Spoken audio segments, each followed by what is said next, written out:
Today we'll be taking a look at some of the features of Tacview Advanced. First of all, you can see that I have a significantly different setup as far as screen space goes as you may have seen before. Reason for this is that I prefer to do two-screen setup that I have for my desktop, and I like to make maximum use of the space available looking at the maps. If you look over here on my right monitor, you can see that we have a lot of tiles set up. I've moved most of the things like the flight log, telemetry screens off into this. First things before we get into that, let's discuss the differences between Tacview Advanced and the standard version. There's supposedly some kind of limit for how far you can zoom out in the base version. I'm not sure how significant that is. Might not be a factor at all for most people, but there it is. The other is you do get this ability to make charts, and the charts are pretty useful. So basically this is the main object, that is your primary selected aircraft, and secondary object, which is the second selected aircraft. And it puts them up against each other on the screen here. You can turn each one on and off. You can see here which objects they are. And you can select what the X and Y axes should be. You can select two parameters, and each one will be represented here on the graph for each object. So we can have true airspeed for each here on the right in red and purple. And then we can have, in this case, altitude in meters. I often keep it in metric because we're often running red. There are some problems with the chart screen. You can zoom in with it. I'm using the scroll wheel here, and look back and forth. It also gives you this nice queue line, which is where the current time is. What I don't like is that you can only move this screen. You can't actually grab this and move it. You have to go over here and actually move your time selector in order to affect it. It'd be nice if you could, if you were able to actually manipulate it directly from this. Another thing that's often overlooked is this section. You can pop things out, pop them back in, and you see these little indicators here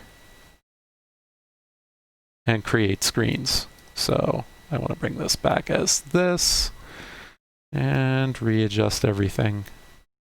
You can do this while snapped into the main window. You can also do this on a separate screen, as I'm doing here.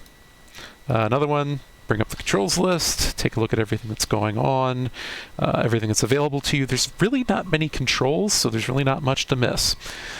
So when you're working with this, the important thing to do is to ask what you're going to do. I personally stay in satellite mode here really often because it's most like the GCI view, F10 view in DCS.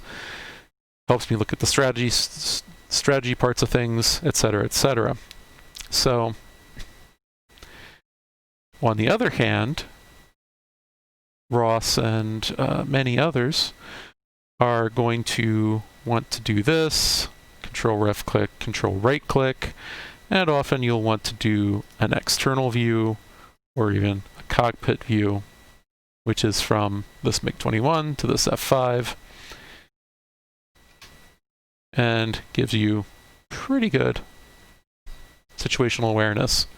Another thing to look at is, as you can see here, hi Yank, from the satellite view, you can see the pool vector here, this is scaled for G-force, coming up off of the plane itself.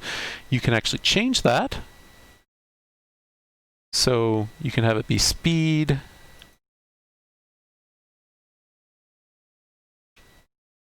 or G-force. It's a little unclear how this actually works sometimes, but it can be useful depending on what you're trying to look at. There's also the free camera. I find this to be very clunky, not very useful. It doesn't move very fast. You use the WASD keys to move it. And yeah, we're still in the wrong mode. There we are. Use the WASD keys to move it. Here I am using the scroll wheel very quickly to make it work a little better.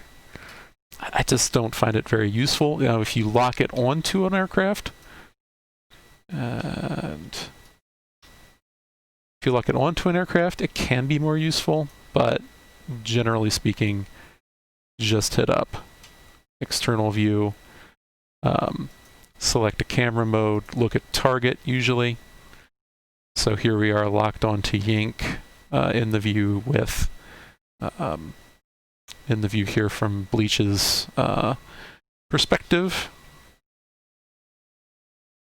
Or we can do satellite view, which doesn't actually move. I think that's something that they should fix, but long story.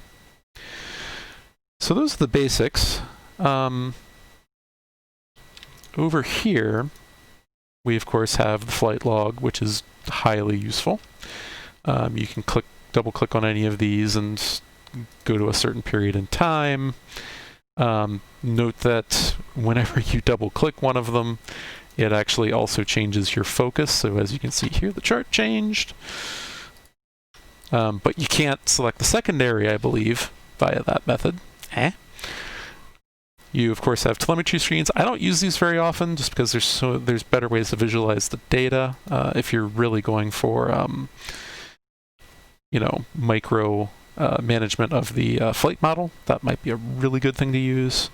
Active objects, I find this too hard to navigate, but can be useful. And you have a flight log. So as far as tips and tricks, it's know what you're looking for, create the screen to interpret the data that you want to get at, and you know, just play around with it. These lock-on modes, great. You can also swap selected objects with this. That's all. It's in the tooltip, but it's almost a hidden feature, I believe. And yeah, just play with it. Play with the outlines and know what you want to look for. See if that helps. Thanks.